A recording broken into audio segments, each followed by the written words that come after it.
Hi. கொண்டக்கடலை தோசை. கொண்டக்கடலை, பாசிப்பருப்பு,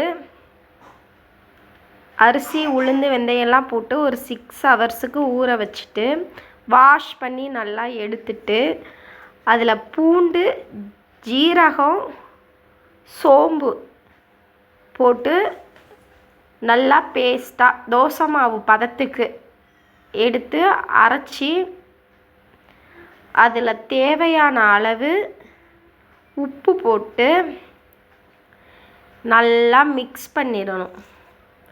உப்பு போட்டு நமக்கு தேவையான அளவுக்கு தண்ணி ஊற்றி கொஞ்சம் மிக்ஸ் பண்ணி ஒரு 1 ஹவருக்கு எடுத்து ஓரமாக வச்சுட்டு அதுக்கப்புறம் மூடி போட்டு வச்சிட்டா நம்ம குட்டி வாண்டு கொஞ்சம் சேட்டை செய்ய வந்துடுச்சு.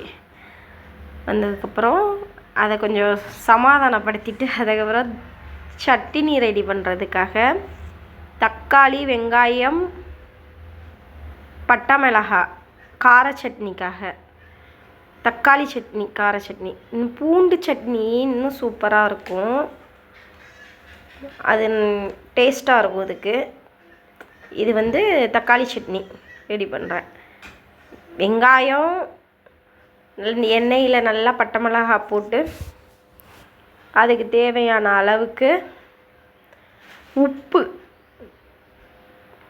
போடணும்.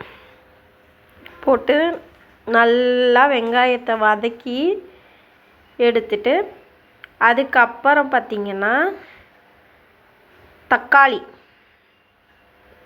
தேவையான அளவு எடுத்து தக்காளியவும் அது கூட மிக்ஸ் பண்ணி நல்லா வதக்கிடுங்க.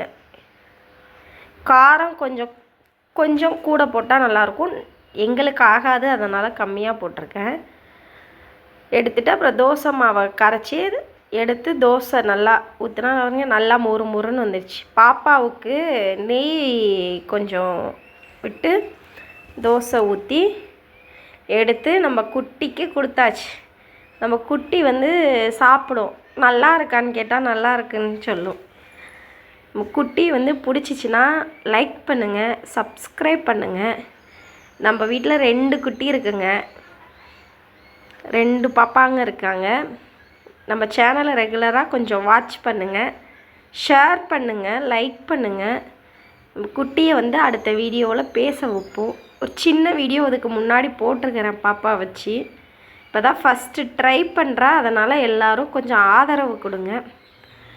ஆதரவு கொடுக்குற நண்பர்களுக்கும் ஆதரவு தரவிருக்கும் நண்பர்களுக்கும்